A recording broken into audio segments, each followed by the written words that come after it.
2016 წლის 8 ოქტომბრის საპარლამენტო არჩევნების შედეგებიდან გამომდინარე კვალიფიციური სუბიექტი 20 პარტია ხდება, რომელიც სახელმწიფო ბიუჯეტიდან დაფინანსებას მიიღებს. აქედან 11 პარტია საბიუჯეტო თანხებს ახლაც იღებს. მას ემატება 9 ახალი პარტია. 2014 წლის თვითმმართველობის არჩევნების შედეგებიდან გამომდინარე სახელმწიფო ბიუჯეტიდან დაფინანსებას შემდეგი პარტიები იღებენ: ქართული ოცნება, დემოკრატიული საქართველო, ერთიანი ნაციონალური მოძრაობა, ქრისტიან-კონსერვატიული პარტია, გაერთიანებული დემოკრატიული მოძრაობა, პატრიოტთა ალიანსი, თავისუფალი დემოკრატები, კონსერვატიული პარტია, ეროვნული ფორუმი, რესპუბლიკური პარტია, მრეწველობა გადაარჩენს საქართველოს, ლეიბორისტული პარტია. მიუხედავად იმისა, რომ საპარლამენტო არჩევნებში სახელმწიფო დაფინანსებაზე მყოფი პარტიების ნაწილმა დაფინანსების მისაღებად საჭირო მინიმალური 3%-იანი ბარიერი ვერ გადალახა, ისინი შემდეგ თვითმმართველობის არჩევნებამდე კვალიფიციური სუბიექტის სტატუსსა და დაფინანსებას ინარჩუნებენ. 2016 წლის საპარლამენტო არჩევნების შედეგებიდან გამომდინარე კვალიფიციური სუბიექტი ხდება და სახელმწიფო დაფინანსებას შემდეგი პარტიები მიიღებენ: პატრიოტთა ალიანსის საარჩევნო ბლოკში შემავალი პარტიები,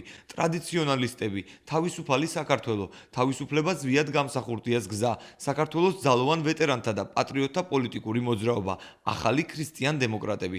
ბლოკი ნინო ბურჯანაძე დემოკრატიულ მოძრაობაში შემავალი პარტია დემოკრატიული მოძრაობა ერთიანი საქართველო, ერთიან ნაციონალურ მოძრაობასთან ბლოკში მყოფი ევროპული საქართველო. საბიუჯეტო დაფინანსების მიმღები ხდება პაატა ბურჯულაძის სახელმწიფო ხალხისათვის და გიორგი ვაშაძის ახალი საქართველო. სახელმწიფო ბიუჯეტიდან ფინანსდება კვალიფიციური სუბიექტები, რომლებმაც ბოლო საპარლამენტო ან თვითმმართველობის არჩევნებში მინიმუმ ხმების 3% აიღო. კვალიფიციური სუბიექტები დაფინანსებას ინარჩუნებენ შემდეგ არჩევნებამდე. პარტიების ყოველწლიური საბაზო დაფინანსება 300,000 ლარს შეადგენს. ამას ემატება პარლამენტში მიღებული მანდატებისა და არჩევნებში მიღებული ხმების შესაბამისად დამატებითი თანხები. თუ პარტიამ ხმების 6% აიღო, მაშინ ის საბაზო დაფინანსების ორმა გოდენობას 600,000 ლარს იღებს. პარტია, რომელიც იღებს საბიუჯეტო დაფინანსებას, თუ წარდგენილ საარჩევნო სიაში გენდერული ბალანსის უმცირე 30%-ით არის დაცული, მაშინ ის იღებს დამატებით დაფინანსებას, რომელიც საბაზო დაფინანსების 30%-ს, ანუ 90,000 ლარს შეადგენს. თუ პარტია საპარლამენტო არჩევნებში პროპორციული სისტემით მინიმუმ ხმების 5%-ს მიიღებს, მაშინ მას სახელმწიფო ბიუჯეტიდან ერთჯერადად უნაზღაურდება საარჩევნო კამპანიისას გაწეული ხარჯი, არაუმეტეს მილიონი ლარის ოდენობით. წლევანდელი საპარლამენტო არჩევნების შედეგებიდან გამომდინარე სახელმწიფო ბიუჯეტიდან ერთჯერადად მილიონ ლარამდე დაფინანსებას ქართული ოცნება,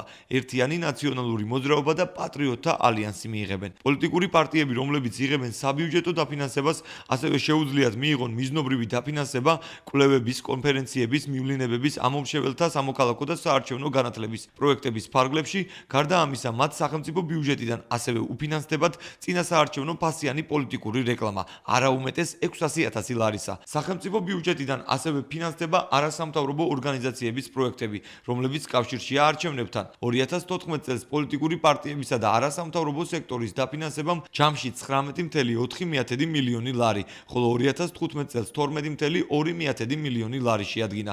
კვალიფიციური პოლიტიკური პარტიების რაოდენობის ზრდის გათვალისწინებით 2016 წლიდან სახელმწიფო ბიუჯეტს პოლიტიკური პარტიების შენახვა გაცილებით უფრო ძვირი დაუჯდება, ვიდრე ეს წინა წლებში იყო.